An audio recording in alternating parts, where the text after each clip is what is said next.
At 20 years old, guys, I couldn't speak in front of a classroom of like 15 people without being on the verge of tears. I've experienced the depths of social anxiety and low confidence and no willpower, no discipline, no motivation. And I can tell you right now, as somebody with high levels of confidence, high drive, immense amounts of discipline, if you're not the most confident and motivated version of you possible, you're leaving everything on the table.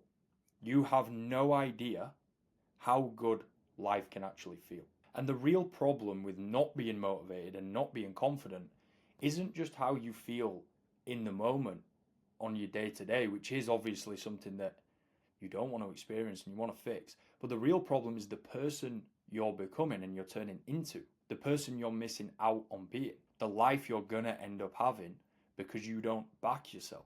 And you think your lack of motivation and low confidence is a mindset problem when it isn't. Now, you're not a million miles away. You're right and you're wrong. You're right because it shows up in the mind, but you're wrong because the issue doesn't stem from the mind. So it's not really a mindset problem. When you get a warning light on your car, you're not just trying to fix the warning light. You fix the root issue and the warning light goes away. That's what we need to do here, okay? Lack of motivation, lack of confidence is the symptom, it's the warning light. Now, another very descriptive analogy, because what I need to do first of all in this video is reframe how you're looking at this issue. You've got to understand it, right? The reason why you're not getting anywhere with this and the reason why you can't fix it is because you don't understand what's actually going on. Now, over the last kind of 4-5 years, I've done a lot of crazy events. On the left here, we've got 50-mile ultra, we've got marathon in Rome, we've got 100-mile race. I've also done high rocks, other marathons, other ultras, Ironmans, and I've also been building my physique in that time as well. And because of that high amount of training volume and intensity, I've picked up a lot of injuries and a lot of niggles, and I've spent a lot of time at the physio. And now I understand how the physio works, but the first time I ever went, I had no idea. I was caught completely off guard.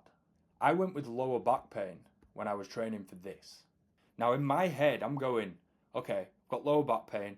He's going to massage my lower back, my erectors, my QLs. He's going to give me some mobility exercises, some stretches for my lower back. And then I'm going to come away and I'm going to be fixed. But I was wrong. And it really caught me off guard. My lower back was inflamed and it was giving me a problem. But that was the symptom. Now, the specific issue or the cause for me in that instance was actually my posterior chain. My glutes and my hamstrings weren't firing properly. So when I was doing all this running volume, my form was off ever so slightly. My hamstrings and my glutes weren't doing the work that they should have been doing.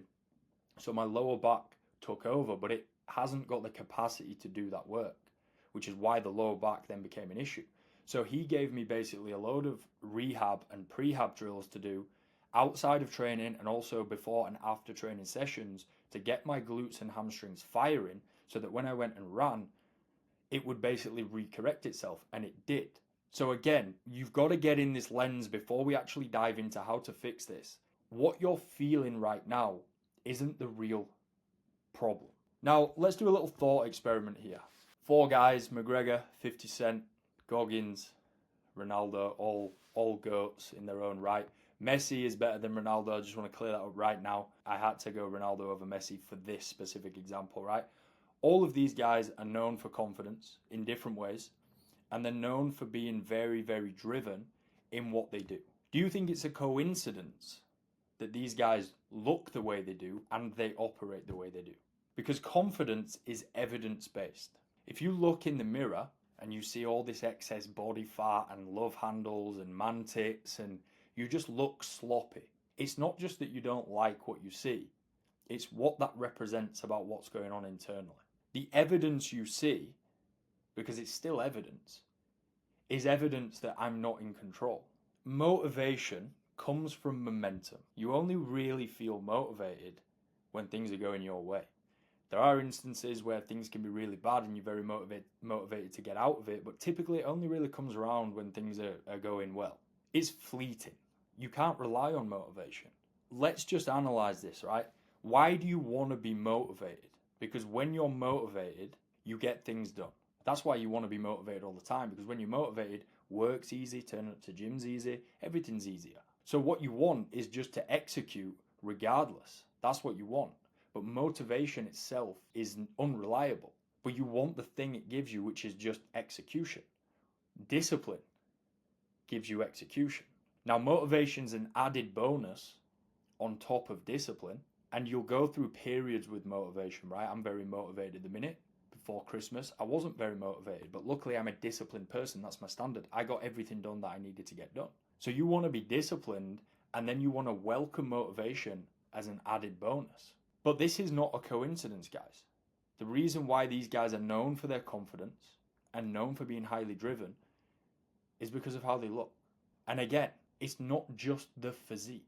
It does feed into that, it definitely plays a part, but it's about what's going on internally to get in this shape and the person that it turns you into. The symptoms you're currently experiencing right now: lack of motivation, no drive, low confidence, soft voice, weak posture, bitch-ass body language, nervous around women, scared to approach women, nervous in social settings, even with guys, procrastinating, lazy, going around that fucking spiral where it's like, right, it's Monday, you need to start again, and then you get to Monday and you don't really fucking make any changes versus last week, and then you start to fucking avoid the behavior, you start to scroll and do all that shit, and then you think, oh, I'm just not lazy. I'm just not disciplined, I'm a lazy guy. These are all symptoms. People think that this is what you've got to fix. You can't fix these things by attacking them directly. We got to look at the cause. Think about the physio. Okay, this is the issue, the lower back. Right, we got to look elsewhere. This is your issue. We can't fix this without fixing this. And if I had to sum it up, it's poor standards across the board. It's that last bullet point there. It's poor standard. When you carry an excess body fat and you look in the mirror and you're just ashamed with how you look, being ashamed with how you look isn't just for the people that are morbidly obese. It's relative to you, and it's relative to where your mind's at. If you're really fucking ambitious and you've got this grandiose vision for life, just being a little bit out of shape, even if you've got muscle, that can fuck with your mind. Because in your mind, you've got, right, okay, I've got this massive kind of vision. I need to be the best version of me possible. You look in the mirror and you're not the best version of you possible. That's where your shame can derive from. Not living with structure, not being in routine, no voluntary discomfort, living a comfort-driven lifestyle, no willpower, low-quality nutrition, eating processed bullshit, don't have your macros on lock, scrolling, avoidance behavior, all of these things lead into the symptom. If confidence is built on evidence, and motivation is something that we see as an added bonus, but not the thing that we actually want, we want the thing we get from motivation, which is execution, which means we want discipline. The solution is to stack undeniable evidence and install discipline as your baseline operating mode. What is the fastest, most potent and efficient way to do that? Bar none. Get to sub 10% body fat. Because what's happening, guys, as a byproduct of doing this is this. Not only do you look the best you've ever looked in your entire life, and you look in the mirror and you're proud and everyone's telling you how sick you look, and you train in the gym and you got veins fucking popping out everywhere and fucking your ex is trying to message you and all this shit, right? You've built evidence. You've installed discipline. You cannot achieve this by chance or by luck. So to get to this point, it's about the change that's happened internally. Which of these guys do you think has more confidence? From the before and after, not comparing the guys to the other guys. From the before and the after, which of these guys has more confidence and is more motivated? I mean, with Sam here and Assad, Lewis, we've got blurred out, but look at the difference in the face. And I'm not just talking about how lean the face is. I mean, look at the eyes, look at the facial expression. Look at this guy and look at this guy. It's a completely different person. And that's not even a far-fetched analogy. It's a completely different person, because it is. Because the identity change that's happened internally to go from this point to this point, or this point to this point, or this to this, is immense. And when your identity changes, all of this becomes automatic. Identity is like a thermostat, right? If your thermostat in your house is set at 25 degrees, let's say, and it goes up to 27 on a hot day, it's going to adjust and it's going to allow it to come back down to 25 because that's where it's set. Now, right now, the position you're in, low confidence, low motivation, your thermostat is all fucked up. Going through this process resets it. All of these guys look better than this right now. Because the goal isn't sub 10% body fat forever. It's part of a larger journey. It's just the first thing that you've got to do. All of these guys have grown since then. All of these guys look way fucking better than they do in this. It's not about staying at sub 10% body fat forever. You want to push food up and you want to build more muscle and maintain it as a lifestyle, which doesn't require you to be this lean. But the point of the evidence, guys, is permanent. So we can have phases where we push food up and they don't look like this anymore, but it's necessary in order to grow and build the physique even more and push performance. But you can't take this away from them ever. Even 20 years down the line, right? Let's say they've got kids, they've got businesses, and life gets crazy. Let's just say, hypothetically, they end up falling off. I know all these guys, they're very disciplined. That will never happen.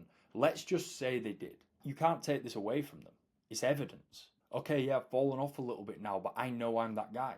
I've got evidence. I should be confident that I can sort this out because I've done it before. Now that bleeds over into every area of life. But that's the first phase, guys. Now, this is what I run myself. This is what I run with all my clients. 4-phase hybrid physique system, consisting of shred, which kind of has a mini phase within it, which is priming the first 2 weeks. We kind of just sit people at maintenance calories, collect data, basically figure out where the metabolism's at, get them used to the routine, the structure, the system, habits, how everything works. And then we know how to approach this first phase. So there is kind of a mini one within this, but the first thing we do is shred. We remove the excess body fat. We stabilize, bring the body back into the green. Then it's about performance, so pushing food up. And then depending on what the guys want, because like Assad here is just physique based pretty much. Fozzie's playing fucking paddle 8 days a week at the minute, and he still fucking looks like this. Bit more body fat because we've got food at like 4,000 calories for the last 9 months. But anyway, driving strength, muscle, and performance. And then there's a maintenance phase as well, where not maintenance calories necessarily, but the maintenance of how you want to look year round, factoring in lifestyle, factoring in meals out. Now, what we're talking about in this video is these two phases. Phase 1 with the shred. Essentially, we're creating a body that responds optimally to training and food. Now, this is diving into the physiology here, guys. Obviously, the context of this video is confidence and motivation. That happens as a byproduct. Getting to this point, this is addressed. This is addressed. I know that's why you're here for the video. It's about confidence and motivation. This gets addressed, but from a physiological standpoint, this is what we're doing with the shred phase. Now, what we do with the stabilize is essentially bringing the body back into green, meaning that recovery is optimized, fatigue drops, nutrition's restored, calories come up a little bit. It becomes a lot more manageable. Training becomes better. Glycogen stores refilled. And then from that point onwards, we can go into the perform and the maintain phases.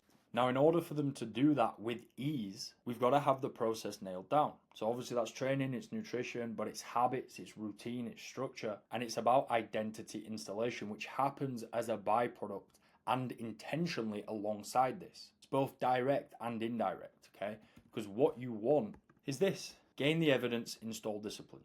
And that's what happens in these two phases specifically, but the whole process. The body's governed by the mind, guys. So whatever state the body's in, it essentially acts as a governor for the mind. So if you haven't optimized your body, if you're not in the best shape of your life, you cannot optimize your mind. It's impossible, because optimizing your mind requires stretching the capacity to its maximum capacity. If you're out of shape, if you're fat, if you're looking in the mirror and you don't like what you see, you haven't optimized your body. Your mind and the ceiling to where you can take your mind is going to massively come down. It's going to be reduced. So you cannot truly optimize your mind, which then means that you will not optimize your life. How you optimize your life is essentially optimizing your mind. Thoughts, behaviors, actions, habits. The thing that actually creates change in the real world, getting work done, managing relationships, earning money, it's all driven by this, your mental state. But this is governed by this. So if you haven't optimized this, you cannot optimize this, which means you will not optimize this. So getting sub 10% body fat, it's not about the transformation. That happens, but it's the starting point of this process. If you want to master your life, if you're unhappy with your current circumstances, you have to start here. You have to start by optimizing the body. Then you can truly optimize your mind, and then life starts to unfold for you. I've been in this position, guys. You know, this is me in those years where, I mean, these two this is, I mean, shocking. This is when I was like 110 kg, but these two, this is when I was going through like the social anxiety and stuff. And yeah, I mean, I never even fucking set foot in a gym. But yeah, it has to start with the body, guys. Has to. There's no other way to do it. I've been through this process. I've coached people through this process. Take my word for it. Get the body in the best possible position that you can, and everything else seems to flow. Okay, it doesn't mean it's easy, but it is simple. Now, guys, if you're still here at the end of this video, then I imagine you're currently having some kind of problem with motivation and low confidence. That's why you've clicked on it. But if we really dive into that, what does that really mean? It means you're aware of the fact that you're currently not the version of you that you should be. You're not operating at the level that you need to operate at for the version of life that you want. You're unhappy with the speed at which life's unfolding, and you're just generally fed up and tired of underperforming and struggling and battling with turning the ambition and the vision you've got in your mind into real life results. And if that's you guys, then my tier 1 is built for guys like you. Every guy that comes through the program, they've just got a remix of the same problem, because I've been through this and all my systems are built for guys in your position. If you just want to think about execution and you want to fix this permanently and not think about what you need to do, just do it. And get the daily process and the routine and the habit system, training, nutrition, supplementation, group calls, proximity to me, mindset videos to study on this stuff and actually understand it on a deeper level so that we permanently fix it forever, then you can click the link in the description, guys. Now, when you click this link, it's going to take you to another page with another video. I want you to watch that video first before you click apply. I want you to make sure that you fit what we do before you actually go ahead and apply, because we don't work with everybody. I will then also qualify you and I will make sure that this is a good fit. I work with a certain caliber of person that isn't going to fuck about. I don't care about your starting position. I just care about your commitment to the process. And if you get to that point where you qualify and you commit, I can guarantee you, take my word for it, it's already done, because we do not fuck about. I don't have low standards. I don't tolerate low standards. If you commit and you want me to get the best out of you, it's done. So hit that link, guys. Apply via the button below the video and I'll be in touch with you. So I look forward to speaking to you. And if I don't hear from you, then I'll catch you in the next video.